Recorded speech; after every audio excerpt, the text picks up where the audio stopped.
दूसरा एक हमारा पारिवारिक रूप में उनसे मिलना एक बहुत ज़रूरी काम था, क्योंकि जब से ये ट्रांसपोर्ट एसोसिएशन के मेरे को चेयरमैन नियुक्त किया गया है, अभी तक हम उनसे मुलाकात नहीं कर पाए थे। तो ये आने वाले दिनों में हम और प्रोग्राम्स करेंगे और उनके साथ और टाइम हम बिताएंगे, ताकि हम उनकी मुश्किलें हर ट्रांसपोर्टर की, चाहे वो एक ड्राइवर है, ओनर है, ट्रक वाला है, ऑटो वाला है, बस वाला है, टेम्पो वाला है, हम हर किसी का इशू लेके एक मेमोरेंडम बनाएंगे। और आने वाले वक्त में हमने ट्रांसपोर्ट मिनिस्टर से भी टाइम लिया हुआ है और हम चीफ मिनिस्टर उमर अब्दुल्ला साहब से भी मिलने की कोशिश करेंगे और उनको ये मुद्दे जो हैं उनके पास रखेंगे। हमारे कुछ जो मैं आपसे आज ये भी शेयर करना चाहता हूँ कि कल का जो हमारा प्रोग्राम था वो एक बड़ा ही पारिवारिक रूप का प्रोग्राम था, जिसे खराब करने के लिए कुछ शरारती तत्व भी बीच में लाए गए। मैं ये कहना चाहता हूं कि हमने एडमिनिस्ट्रेशन से गुहार भी लाई थी और हमने आज एक रिटर्न एप्लीकेशन भी दी है, जो कि आप देख सकते हैं। इस एप्लीकेशन को हमने एसएचओ गांधीनगर को दिया है और हमने ये बताया है कि आप मीडिया जो एक विटनेस थी उस प्रोग्राम की, उस प्रोग्राम में इन लोगों ने आके भंग डाली, उसको खराब करने की पूरी कोशिश की, जबकि ये एक प्रोग्राम पारिवारिक रूप का प्रोग्राम था जिसमें हम ट्रांसपोर्टर्स की समस्याओं के हल के बारे में उनसे गुफ्तगू करना चाहते थे। इस मसले में हमने ये एप्लीकेशन मूव किया है और हम चाहते हैं कि जम्मू कश्मीर पुलिस इस एप्लीकेशन के राही एक एफआईआर दर्ज करे और इन लोगों के ऊपर पूरी कार्रवाई होनी चाहिए, क्योंकि इन लोगों का जो मंशा है वो ट्रांसपोर्ट की वेलफेयर की नहीं लगती है। क्योंकि जो सवाल जवाब उठाए जा रहे हैं, हम चाहते हैं कि ये ट्रांसपोर्ट की जो एसोसिएशन की टीम है उनके साथ बैठ के अपनी जो बात है वो बात करी जाए। ऐसे उल्लंघना करनी और एक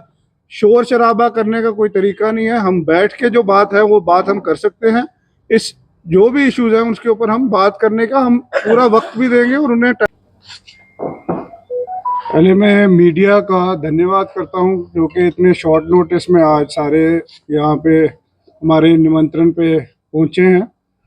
आज ऑल जे&के ट्रांसपोर्ट वेलफेयर एसोसिएशन की ये प्रेस कॉन्फ्रेंस की जो रीज़न है आज बुलाने का, वो ये था कि आज हमारे जो इश्यूज डिस्कस हुए थे, जैसा कि आप भली भांति जानते हैं, कल हमने एक प्रोग्राम रखा था वेयर हाउस में, जिसमें हमारे सारे ट्रांसपोर्टर्स, ओनर्स, ड्राइवर्स, क्लीनर्स को हमने एक गेट टुगेदर रखी थी। एक प्रोग्राम था जिसमें हमने उनसे उनके इश्यूज़ के बारे में पूछा, उनके साथ बातचीत की और उनके जो मुद्दे थे उनके बारे में हमारा एक काफ़ी गहरा डिस्कशन हुआ।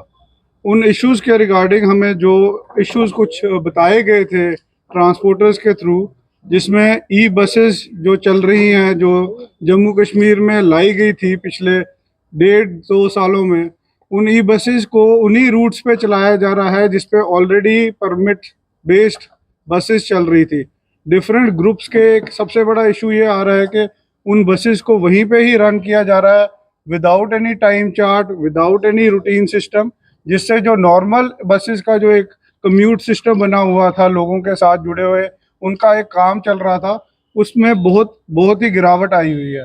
और उस इशू के बारे में डिस्कस किया गया। दूसरा इशू था ई रिक्शा का। ई रिक्शा का इशू ये आ रहा है कि जो ऑलरेडी हमारी ऑटो यूनियन थी और जिनके ऑलरेडी एक ट्रांसपोर्ट में एक उनकी एक रोजगार बनी हुई थी, ई रिक्शा के आने से विदाउट उनको कोई परमिट अलॉट किए, उनको कोई विदाउट एनी रूट सिस्टम बनाए हुए, वो आज पूरे जम्मू के शहर, गली, हर जगह, मोहल्ले में पहुंचे हुए हैं और उनका कोई रूट सिस्टम नहीं बनाया गया। दूसरा इशू जो आया था कि एक ई चालान का बहुत बड़ा इशू है, जो सारे ही ट्रांसपोर्टर्स ने कहा है कि आज की डेट में हमारे कभी कहीं भी फ़ोटो खींच लिए जाते हैं। कभी वो सामने से होता है और कभी वो पीछे से फ़ोटो खींच लेते हैं गाड़ी की, जिसमें ना ड्राइवर को पता होता है ना ही मालिक को पता होता है। बाद में वो ऑनलाइन इसी मुश्किल में रहता है, परेशानी में, कि चालान कितने का कटा है, क्या इशू बना है, और उसी इशू के पीछे उस असमंजस में फंसा रहता है। दूसरा इशू ये बताया गया कि इंटरस्टेट के जो बाहर से व्हीकल आ रहे हैं, चाहे वो ट्रक्स हैं, वो स्लीपर बसेस हैं या डिफरेंट बसेस हैं,